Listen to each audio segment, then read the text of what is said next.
Hello, everyone. Today I wanted to talk to you about a time in my life where I pursued the way of the samurai warrior. I'm talking about the art of swordplay, baby. I'm talking about kendo or kumdo as I knew it because I studied um this this martial art, or more of a sport, honestly. It ended up being than a martial art, really.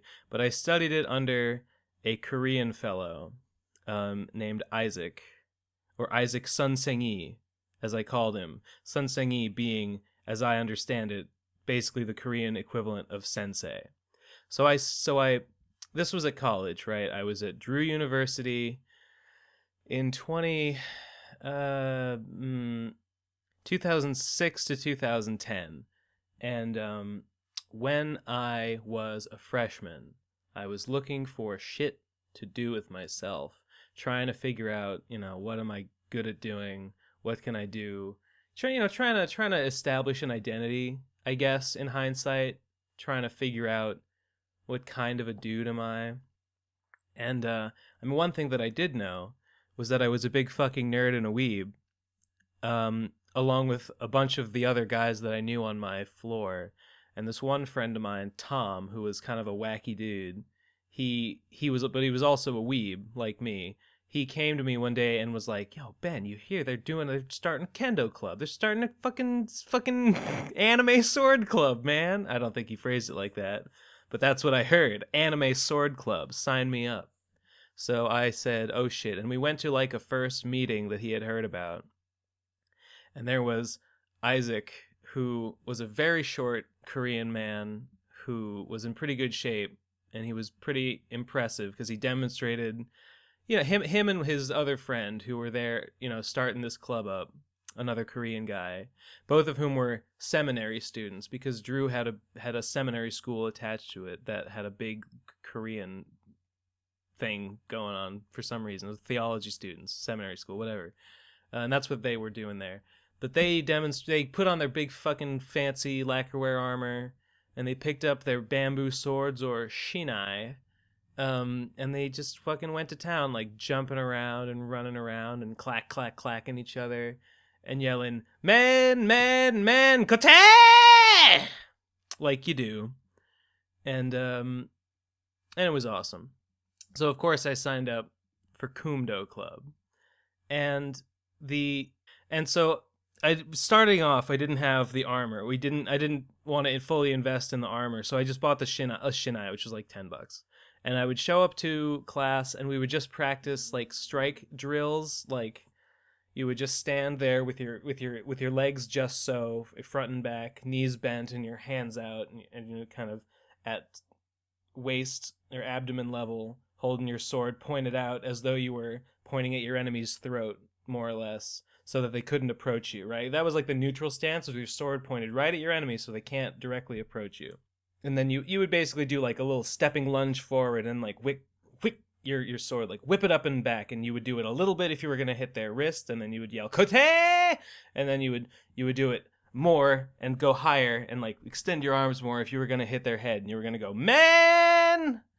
And then there was a third one, the coolest one, which was like you went up as kind of as though you were going to hit the head, but then you sort of drop the sword to the side of you and then kind of slide it around to the side as you whoosh gracefully, sort of in a sidelong kind of way. And that was for striking the belly, whose name I forget. There was another name for all these things.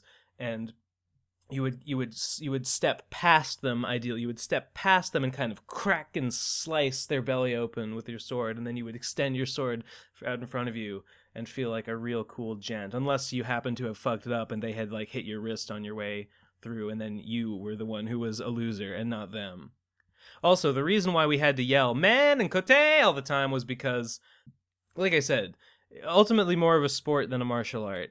You need to yell out the thing you're hitting so that the judges in like an official tournament scenario would know that the strike you made was deliberate, and that was like part of determining whether a hit was legit, or whether it was not legit, and thus you must quit. Um, Yeah, it was part of the scoring.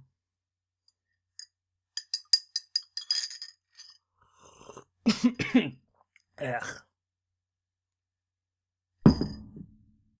But eventually, after going for probably a few months, I decided, okay, this is a legit thing I'm doing. I don't want to be a scrub anymore. And I did expend beyond just the sword, and I got the armor, I got the helmet and the pads and the big belly guard thing and the wrist thing and the cote. Yeah, and um, so yeah, from then on, every week or so, you would go and you would get in your armor. Well, you wouldn't. You would start out doing strike drills without the armor, and then you would put on the armor, and then you would do more drills, and then you would spar with each other, and you would try and hit each other's man and kote, and you would finish up the practice. Isaac Sunsingy always had us sit down in like a cross-legged stance, and you'd put your hands together like Shikamaru and Naruto, and he's being real. He does that hand gesture, and you would meditate, and the meditation involved Isaac Sunsingy said that you had to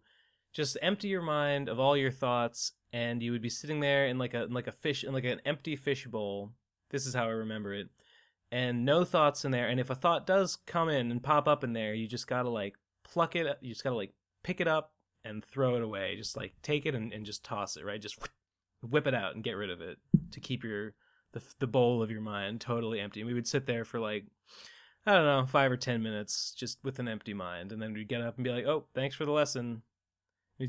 We had phrases in Korean that we would say, like, thank you, and oh, and when we were doing this like endurance exercise, it was like kumdo jumping jacks.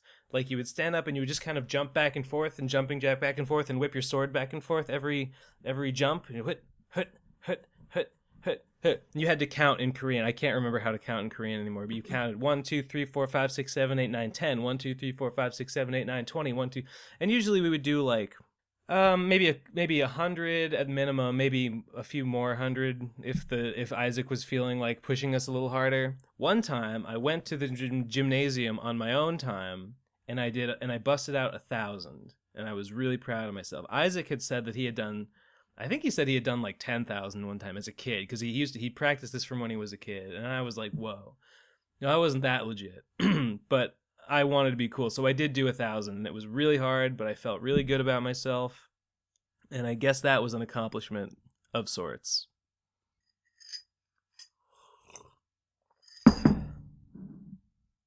But it wasn't all fun and games. It wasn't all sunshine and lollipops at the Drew University Kumdo Club.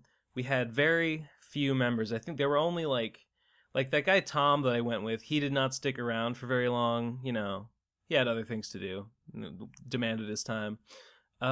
There was me. There was one other, like, an upperclassman girl who got involved in it. I think her name was Kristen, whatever. She was all right. I never got to know her very well. She was an upperclassman.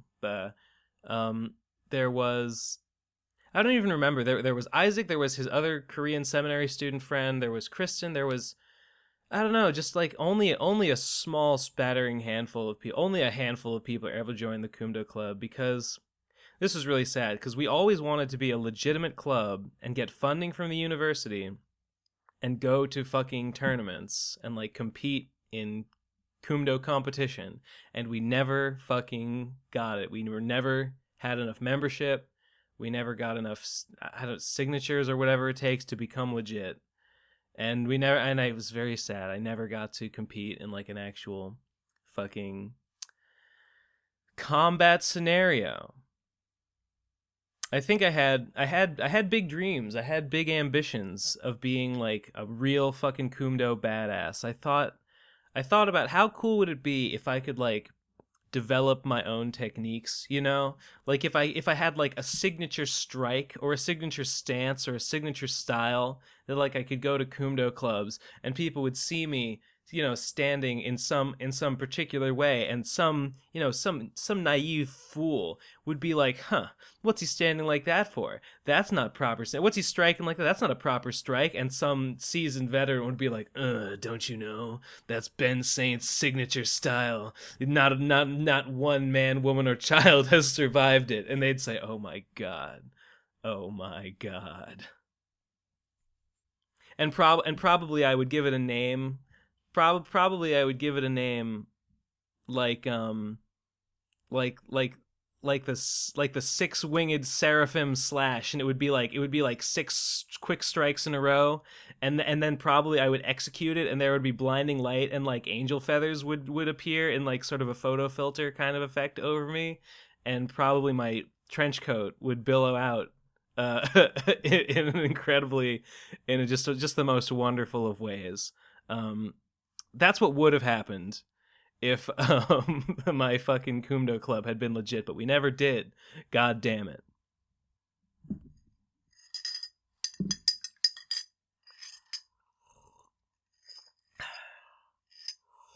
Mm. Peachy.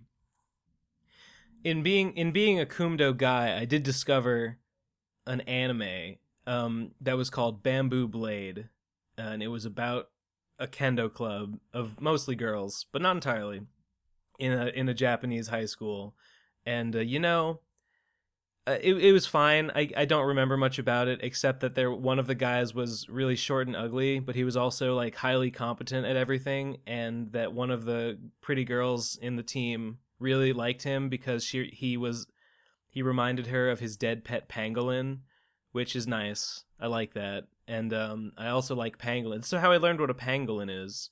It's like an aardvark lizard creature. It's very cool. So Bamboo Blade was fine. I think when I found it, I thought, you know what? I should fucking bring Bamboo Blade. We should have like a group viewing of Bamboo Blade. In hindsight, I don't think that would have really gone over. Isaac was like a fully functional adult, like with a life. I probably not the type to waste his time on fucking Chinese pictograms, such a of better known as anime. But I never actually did it anyway, so it's fine. It all worked out fine. Anyway, Bamboo Blade, 10 out of 10. No, whatever. Who cares? But if I remember correctly, the main character of Bamboo Blade, like me, was just in it for like weeby reasons. Like she just wanted to be a kendo master because she was into this Super Sentai show called Blade Braver, and I think she wanted to be a cool swords master like Blade Braver. So I guess it's probably normal to get into kendo because you have some shitty self-image problem and you want to feel like a cool anime guy. Um, wouldn't surprise me at all, especially in America. Where like, I mean, who the fuck is legitimately into kendo? Nobody. The only people who saw it in anime or movies are gonna be into it. Nobody is gonna be, for example, the heir to a kendo dojo or something and carrying on their father's legacy. That kind of thing doesn't happen around here. So that's fine. I said there weren't many members of the Kumdo Club, but there was one. There was one guy who really stands out to me, and that was Lee, who was the worst member. Lee was quite clearly autistic. That's fine. He looked like, oh god, the black kid from fucking Billy and Mandy. He looked like that, like he had glasses and stuff. And he had the same haircut. But he was deeply unsettling in so many ways. Like the first time he showed up to like an open house, because every year we would put on like a demonstration in the hope of attracting more members. We might get like one whatever. Lee came to one of these and he watched the demonstration, and we talked to him afterwards, and he was like, the best way to get buying bamboo swords, because we were using bamboo swords, Shinai. The best place to buy bamboo swords? You go to an anime convention. It's like, thanks for the tip, bucko. And at this open house thing, one of the things was you could get we had the armor, and we would give a guest who was watching the presentation, we would give them a sword and be like, here, this is how you do a strike. Just try, execute a strike on me. Hit me, just hit me on like the head, helmet, or the wrist or whatever. Just do a hit and see how it feels. Because it doesn't hurt. Because the armor is really fucking sturdy, right? Well, Lee, with what I can only describe as retard strength, fucking took the sword and just bashed me over the head as hard as he fucking could. And it was awful. And I was like, haha, okay, buddy, thanks for that. Playing it up like it didn't hurt, but it did. And then of course he joined, and sparring with Lee was exactly as bad as that every time because he did not. No, and the thing is, it's not that. It's not even that he was just like going harder at it. Like it's wrong. Like that's not how you're supposed to do it. You're not supposed to hit with like a crashing following through motion. You're supposed to like whip the sword and sort of just tap them. You're supposed to get like a nice good like crack, because the bamboo of the shinai is supposed to like crack together and resonate. You're supposed to get a nice clean like whoosh, hit and then move forward. You're not supposed to like follow through like you're fucking cutting them down like a tree. So, yeah, fuck that guy. Outside of Kumdo Club, I only ever heard about Lee. I heard people complain about him because, like, I guess he would sit on benches next to girls. He would like sit down on benches next to girls, and like, I don't know what he would do, but I guess girls found him creepy, and I can believe it. The guy didn't have much in the way of social skills. Yeah, poor Lee. Did not like him one bit.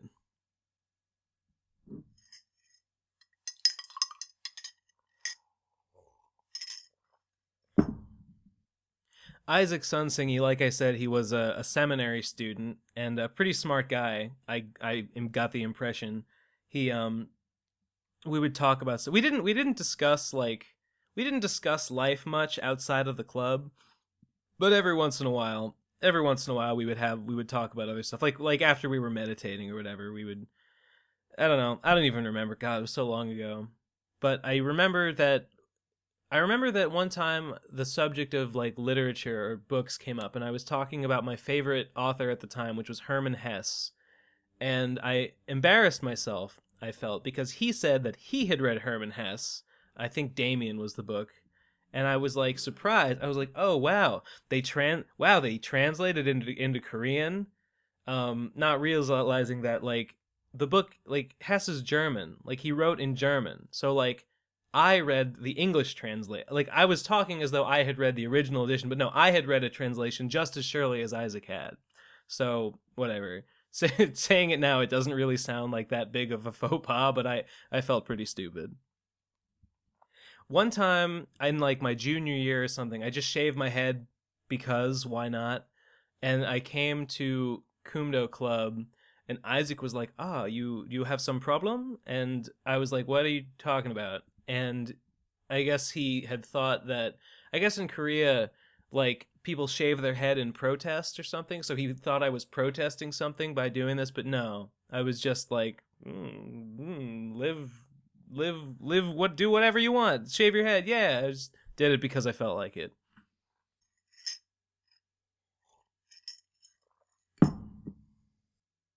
I went to Isaac's house once or twice for like dinner. He made us Korean barbecue, which was like one of the most delicious meals I've ever had. It was just like thinly sliced beef in like Tupperware containers, just sitting in his fridge that had been marinating in whatever it was. He just had one of those big flat skillet, like an electric plug-in skillet thing. He just, chopstick or whatever out the, was it chopsticks? I don't know, whatever. He'd take it out of the thing, just slap it on the griddle, and just grab some of that ugly meat off of that fucking thing. It was really good. So I guess I was in this club for God. It all feels like, it doesn't feel like it was this much time I devoted to it, but I guess I was in this thing for like almost 4 years, because I joined my freshman year and then I kept going like right up until I graduated. Like holy shit. All right. And then I like, I don't know, I fucking graduated, and then I never heard from Isaac or anyone else ever again, and that's the story. I guess, I don't know, it was a pretty okay way to pass the time.